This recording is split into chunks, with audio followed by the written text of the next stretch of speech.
Alors pourquoi je voulais parler d'Anthropocène et de Capitalocène? Pour que nous envisagions de ne plus penser de façon essentialisante avec un coupable désigné et un bloc de pensée comme ça sur lequel on taperait et sur lequel on se déchargerait de notre culpabilité existentielle et du risque d'effondrement.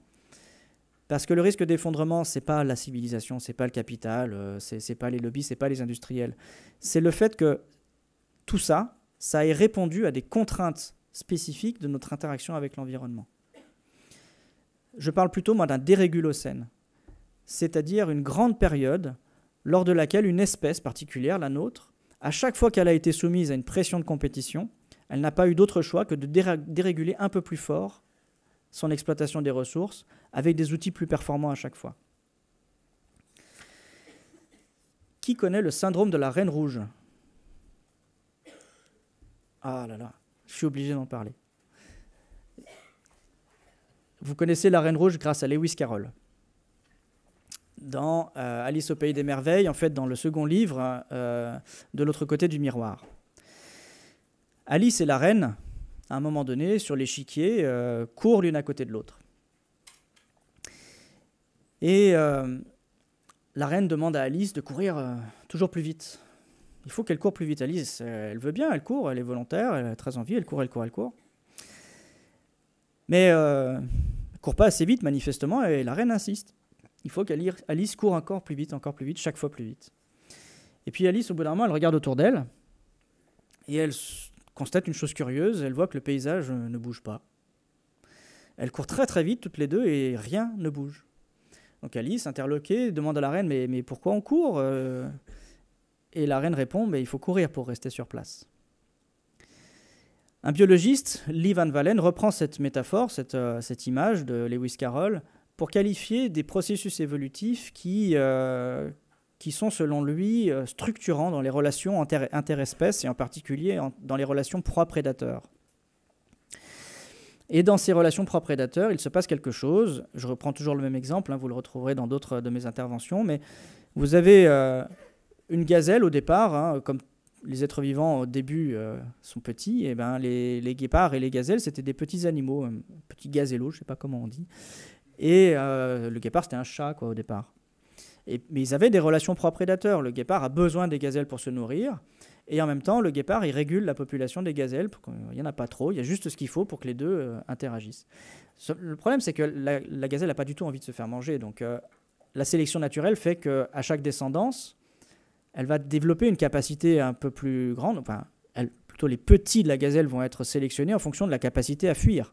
Ceux qui fuiront le mieux les guépards vont mieux s'en sortir. Donc, ils transmettront mieux leurs gènes. Mais le problème, c'est que si la gazelle court de plus en plus vite, le guépard, il est affamé. Donc en fait, à chaque génération aussi, la sélection naturelle va conserver les gènes de celui qui court le plus vite. Oui, mais alors si à chaque génération, le guépard court plus vite, la gazelle, c'est pareil, il faut qu'elle sélectionne les gènes. Et à chaque fois que le gène de la course rapide est sélectionné d'un côté, de l'autre, il faut absolument que ce gène soit sélectionné aussi, sinon l'un ou l'autre meurt de faim. La Reine Rouge, ça dit que si vous évoluez en retard par rapport à votre contexte, vous risquez de mourir, soit de faim, soit parce que vous serez trop mangé. Et là où il est particulièrement intéressant, ce syndrome de la Reine Rouge, c'est que ce qui n'a pas changé, c'est le rapport de force. Il n'y a eu évolution que sur le plan technique, ou sur le plan génétique, ou sur le plan de la performance pure. Mais le rapport de force entre les deux espèces n'a pas changé. Et c'est ça le syndrome de la Reine Rouge. Les exemples aujourd'hui qu'on trouve dans nos sociétés sont le plus classique, c'est la guerre froide. Deux blocs s'opposent autour de l'armement nucléaire, par exemple. Et pendant plusieurs décennies, le bloc de l'Est et le bloc de l'Ouest ont fabriqué des têtes nucléaires, des ogives nucléaires, de façon totalement absurde. Simplement en regardant combien l'autre en avait, on en fabriquait un tout petit peu plus. Il a été fabriqué des ogives nucléaires plus qu'il n'en faudrait pour faire sauter plusieurs fois la planète. Ce qui n'a absolument aucun sens, même dans le rapport de rivalité.